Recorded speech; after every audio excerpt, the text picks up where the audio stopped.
the plug uglies of the dragon world. Snoutlout made a big fuss about grabbing a vicious-looking, monstrous nightmare, smiling nastily at Hiccup as he did so. Snoutlout was the son of Baggybum and Beerbelly, Stoic's vast younger brother.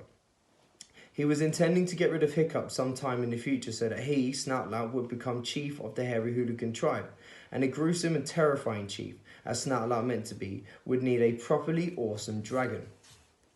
Warty Hog and Dog's Breath got into a loudly whispered fight over a grunkle and heavily armoured brute with fangs like kitchen knives sticking out in such numbers that it couldn't be kept his mouth shut.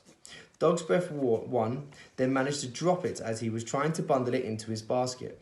The weaponry of the beast made a horribly loud clatter as it landed on the floor cavern. The grunkle opened its evil crocodile eyes. Everybody held their breath. The grunkle stared ahead. It was difficult to tell from its blank expression whether it was awake or fast asleep. Hiccup realised, in an agony of suspense, that the gossamer thin third eyelid was still down. And there it stayed for a few heart-stopping moments, until its upper eyelids upped its eyelids again. Amazingly, not one of the other dragons woke up. A few grumbled groggily before making themselves comfy again, but most were in such a stupor that they barely even stirred.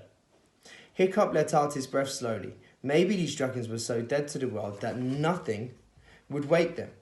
He swallowed hard, muttered a prayer to Loki, the patron saint of the sneaky exploits, and edged forward cautiously to grab the most unconscious-looking dragon, so he could get out of this nightmare as fast as possible.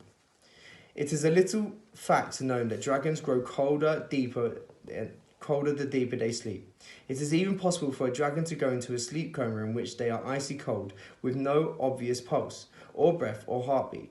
They can stay in this state for centuries, and only highly skilled expert can tell them from looking at them whether they are alive or dead.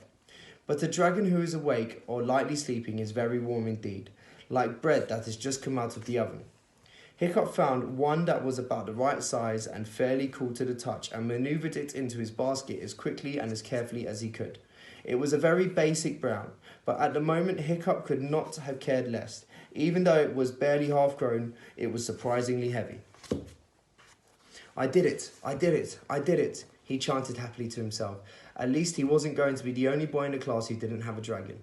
Everybody seemed to have got themselves one by now, and they were all making their way quickly towards the exit. Everybody, that was, except for Fishlegs, who was already covered in bright red, itchy rash, and it was at that very moment approaching a pile of knottily entangled nadders on his very loud tiptoes. Fishlegs was even worse at burglary than Dog's Breath. Hiccup stood dead in his tracks. "Don't do it, Fishlegs. Please, don't do it," he whispered. But Fishlegs was fed up of Snoutlout's taunting and being sneered and jeered at. He was going to get himself a really cool dragon that all the boys would respect. Squinting so hard that he could barely see the pile of dragons, his eyes steaming and scratching himself violently, Fishlegs reached slowly towards the bottommost dragon and took one leg in his hand and gently yanked. The entire pile came crashing down in a furious tangle of limbs and wings and ears. Every boy in the cabin gave a horrified gasp. Most of the nadders snapped crossly at each other before settling back down to sleep. One brute bigger than the others opened his eyes and blinked a few times. Hiccup noted, with great relief, that the third eyelid was still down. The boys waited for his eyes to close, and then Fishlegs sneezed. 4 gigantic sneezes that went echoing and bouncing off the cabin walls. The big nadder stared sightlessly ahead, frozen like a dragon statue. But very faintly, an ominous purring noise began in his throat, and very slowly, the third eyelid slipped upward. "Uh-oh," whispered Hiccup. The nadder's head suddenly whipped around to face Fishlegs, its yellow cat's eyes snapping into focus on the boy. It unfolded its wings to their greatest extent and stealthily advanced, like a panther about to spring. It opened its mouth wide enough to show the forked dragon tongue, and "Run!" shouted Hiccup, grabbing Fishlegs' arm and dragging him away. The boys ran for the exit tunnel. Fishlegs and Hiccup were the last to get there.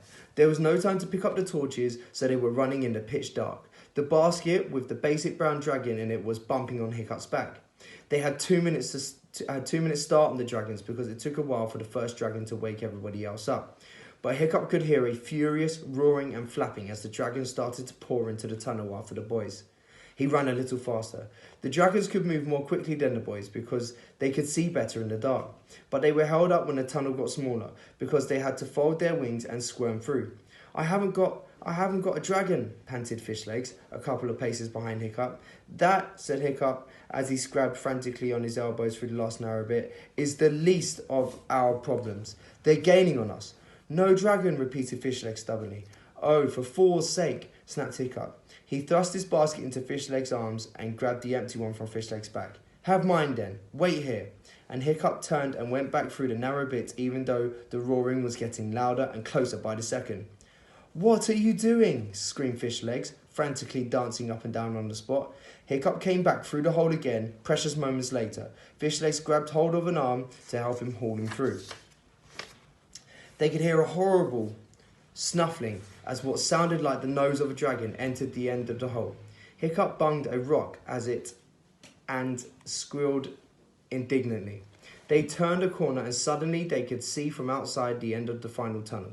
Fishlegs went first, but just as Hiccup was kneeling down to follow, a dragon pounced on him with a flap and a shriek. Hiccup hit it and fell back enough for him to crawl towards the light. Another dragon, or maybe the same one, sank its fangs into Hiccup's calf. He was so desperate to get out he dragged the animal through with him.